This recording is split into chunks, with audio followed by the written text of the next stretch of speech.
fight me, I'm gonna kill you. I want you bad, baby. I'm looking good. These fighters were muscle giants of the heavyweight division who thought that they could take the crown from Mean Mike Tyson. Well, I hit him once and he wobbled like Elvis. As soon as he recovered, he punished me and gave me some beatings. The most intense times Mike Tyson destroyed cocky giants in the ring. On June 28, 1986, Jose Rabola jumped in the ring with Mike Tyson, and this was Mike's toughest opponent to date at the time. Mike started the round in his traditional fashion, quick and dominating as he threw the first punch of the fight. Of unguarded feet.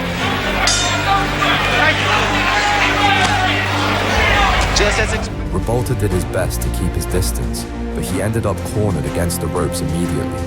Marvis Fringes small. What he's going to do against the style of a Mike Tyson is to tie him up when he's in. Tyson had no issues marching forward through Rabola's punches to land his own powerful shots. I've been impressed with the way that Tyson has developed as a fighter. Combination, you have to have it all. And a lot of power. Well, he said the only film he watched was that of the Quick Tillis fight. Mike's pressure was next level, and all Jose could do throughout the first round to keep him from landing flush hits was to grab him in the clinch. Rabola has to keep his hands up a long time. And again, Rabola stays right there, holds on. Took a pretty good shot that time. You notice that Tyson also. Mike once again backed Jose up against the ropes, and he picked him apart with head and body punches. Yeah, just tremendous body shots, and what an uppercut that does not appear to be hurt by.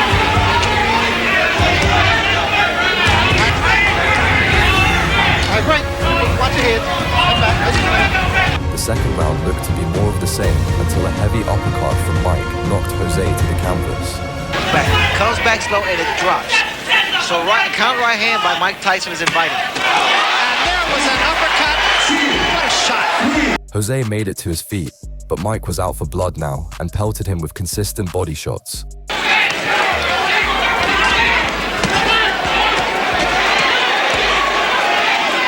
Absolutely devastating. It's a good left to the chin. Well, there is a professional fighter. More body shots gave Rabola a hard time throughout round 3, but he showed determination and toughness by staying on his feet this time. Three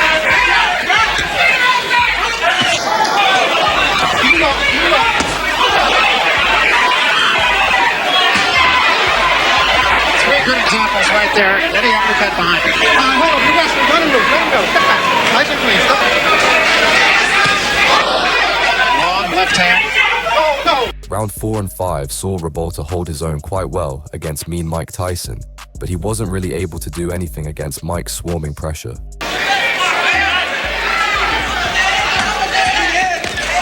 We will remind you that Harold Letterman, our official unofficial judge here on HBO, is scoring a fight for us. He is not intimidated. He is not intimidated. In fact, want him to get careless. Are you holding it in? Rabola's body's in, I tell you, it's in fabulous shape because he's. By round 6, it seemed as though Jose didn't have much left in the gas tank, and Mike was able to land devastating blows at will. Yeah, because unlike Tillis or Green, as he mentioned, Rabola is staying in the fight. Rabola has stand power. I mean, no one expects too much from Rabola. It's a combination from Rabola and also a low blow by Rabola.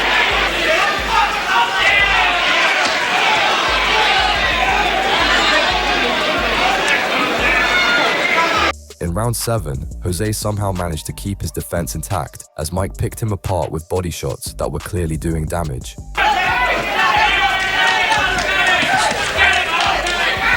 right, break. Let him go. With Quick Tillis.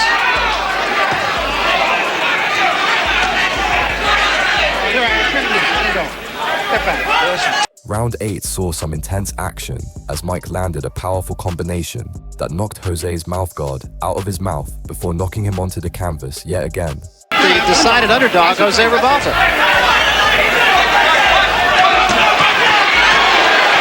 And Jose got the worst of that one. Getting straight up, too bad. There is no spring. And there's a special left hand.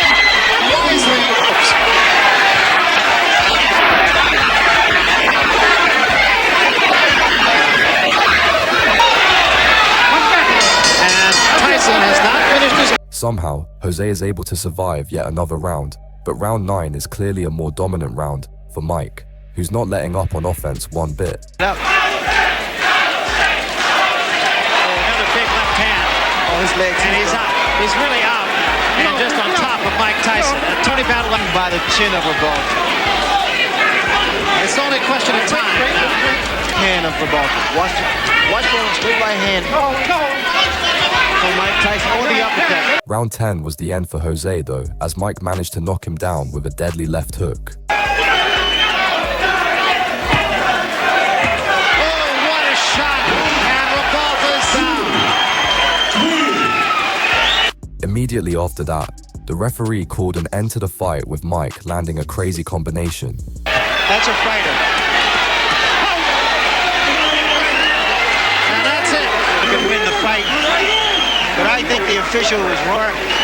There's no reason to believe that he couldn't have survived that round. On October 16th, 1987 in Atlantic City, New Jersey, Mike Tyson jumped in the ring with Olympic gold medalist Tyrell Biggs. Biggs tried to stay light on his feet early in the first round, but Mike had no issue stalking him and landing his own heavy strikes. He has found a pattern in Tyrell Biggs that he feints to the right before the punch actually is thrown. Well, whatever. See, a good snapping jab is very effective. Whether or not Biggs can keep this up is yet to be seen. Soon, Biggs got caught in a corner with nowhere to go, and Mike let him have it with body shots. He's trying for the head. Now we're seeing head. That was a good shot by Tyson. Get off the ropes, tie your man up, and come with that right hand. That was a quick little overhand right by Tyrell Biggs. Straight up. But I don't like his hands down that low. I don't like Biggs' hands down so low. In round 2, Mike lands a terrible left hook that ends up splitting Biggs' lip, and the physical damage started to become visible. And the right hand does the most damage. There was a big right hand, best punch of the fight. That was the left hook, Barry. That was the left hook I was talking about. Now, Biggs has been on his flat-footed more in this round than he was in the first round. Got nailed with the left hook. During the third round, Mike managed to land even harder headshots that ended up opening up a cut above Biggs' eye, and Biggs' footwork really started to slow down here. Body shot with the left hand.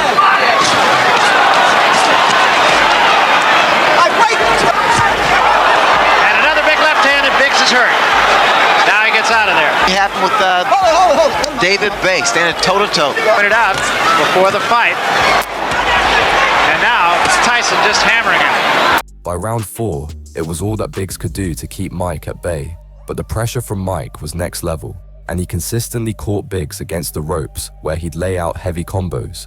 From Tyrell Biggs now. Start throwing some uppercuts. He took a big left hand there. And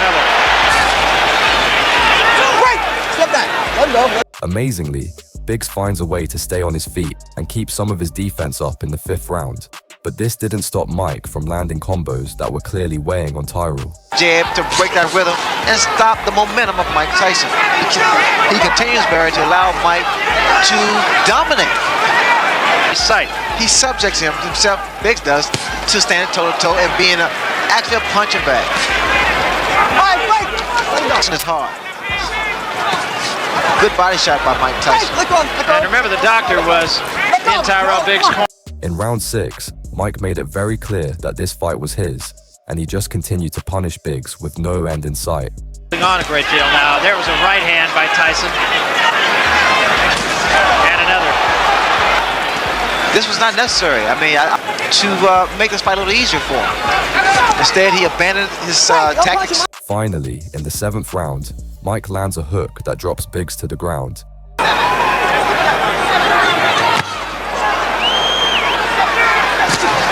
That was a tremendous left hand. Biggs barely makes it back to his feet when Mike comes in and finishes things with less than 10 seconds left in the round. No legs at all. And 10 seconds to go in the round. There's a left hand. He's down again. It's over. It's all over. In which a fighter, after a few rounds, starts to hang on to Tyson.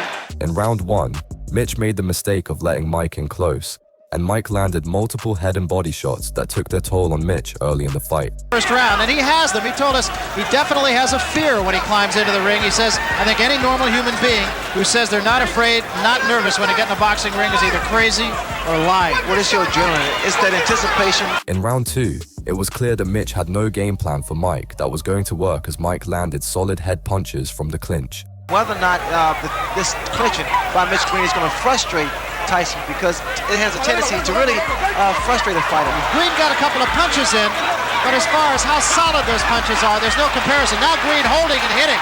Behind the head. See, and again, Ray, it just strikes me that Mitch Green throws an awful lot of punches off his back foot. Watch the left hook of Mike Tyson land. Every time Mitch Green moves backwards. Mitch continued to swing and managed to land a lucky strike from time to time, but it was Mike's selective power strikes that really did the damage. You know, the last fight that Tyson had against Tillis, and what a shot! Once again.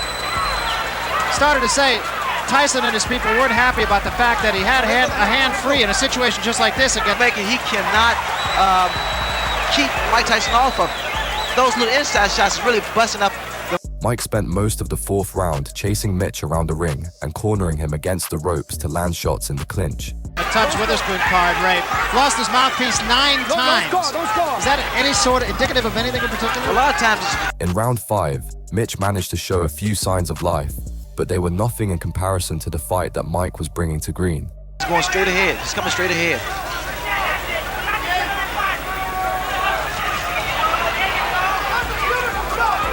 We talked to him about that. Tyson's talking to Mitch now. Look what he's doing now, Barry. Tyson, he's dead. Slip punches. Big right hand. And that wobbled Mitch Green for a second there. What energy Mitch had in round 5 was gone by round 6, as Mike was able to open up plenty of body shots, which were clearly taking their toll on Mitch. Going 10 rounds at full speed. Look at here, you can tell that he is not concerned about going the distance, throwing those shots, combination beating it all. Once again, Mitch tried to open up some shots to try and get some points in the 7th round, but it was too little too late. Now we see a couple of left jabs thrown by Mike Tyson. There again, Mitch Green is throwing his punches, not doing anything. Mike was clearly in control of the fight, and he had no problem talking to Mitch in the middle of the round before giving him a parting shot. And weaken the foundation, and then he comes to the head. What he's been doing was basically retreating. He has to take a stand eventually. Another couple body shots.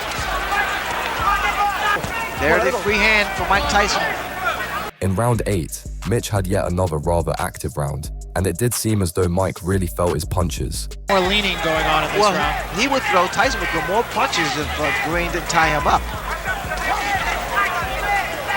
On the other hand, Mike was holding his own just fine and still put in more work to keep dominating the fight. Behind the head, which he allows those shots like that to land. When you tie a man up, you hold the shot to the ribs by Tyson. Tyson said one time, he said, I understand anatomy. And this is going to happen all the time because, again, you see... The 9th round had Mitch barely holding on, and it was all he could do to just hold on to Mike to last the round. Left hook. One would have the feeling that Mitch Green will not be out boogieing tonight. No, those body shots will stop you from doing the... Finally, both fighters ended things with what energy they had left, but it was Mike who ended up walking away with the decision win. And we come to just about the end of it here. Another day in the classroom, big left hand to end things.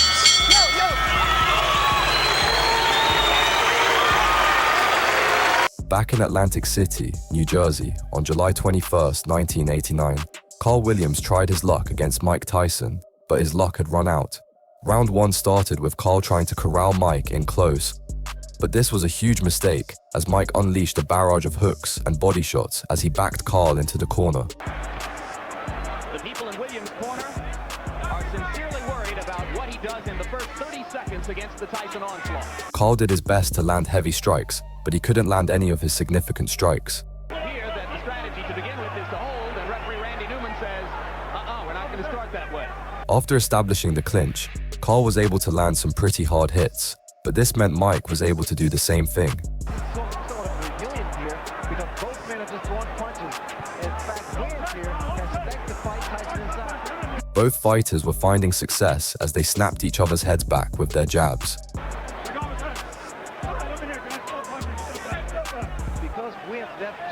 A solid left hook landed from Mike Tyson to the body of Carl, and Carl dropped like a rock against the ropes.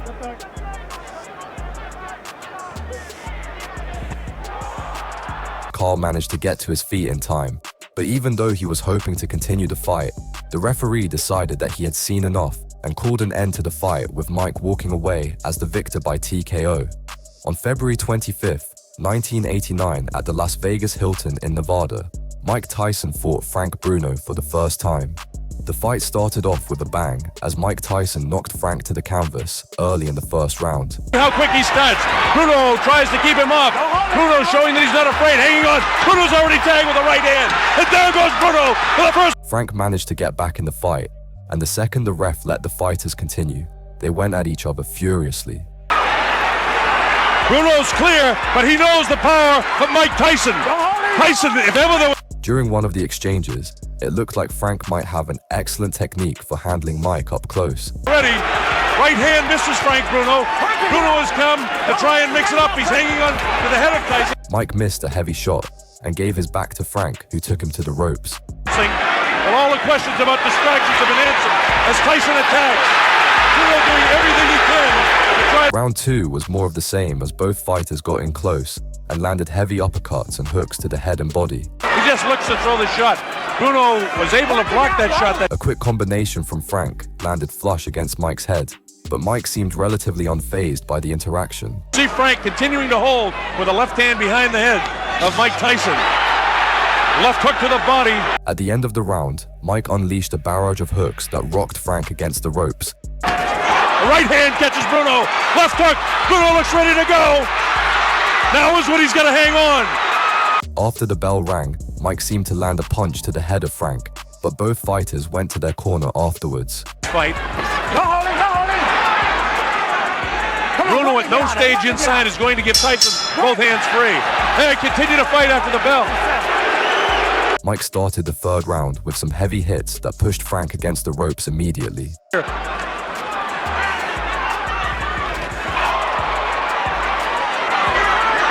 Halfway through, Frank managed to land a left hook that stopped Mike before he could charge forward. Fight.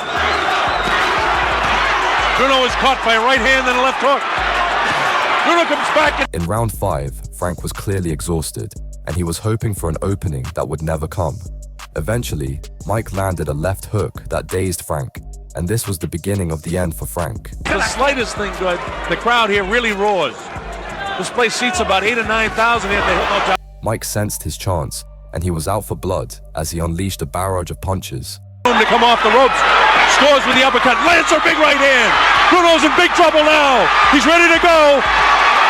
He hits him with a right hand. With 5 seconds left in the fight, Mike hurt Frank with a body shot, followed by a head punch, and the ref jumped in, but he saw Frank couldn't defend himself anymore. As the big right hand lands, Tyson knows he's going to be in big trouble.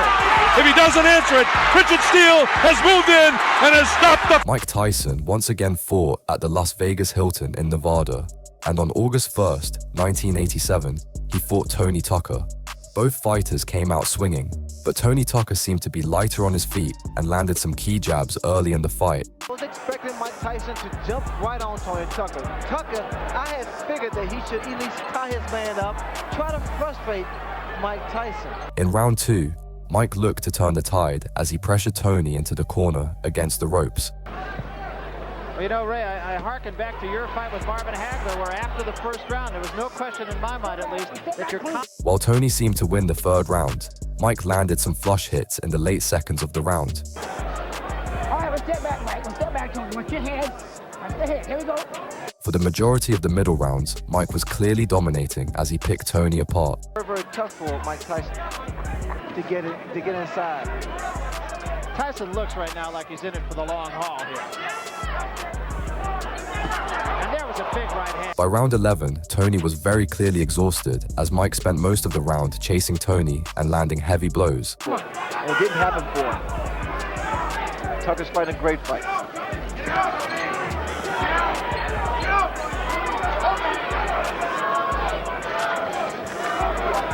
Both men left it all on the canvas as they finished the fight, duking it out in the center. Tyson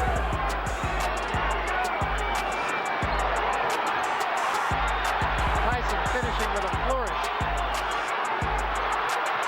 In the end, Mike won by unanimous decision, with all of the rounds after round 4 decisively going his way. Comment one of your favorite moments from Mike Tyson's legendary career in boxing, and like and subscribe for more.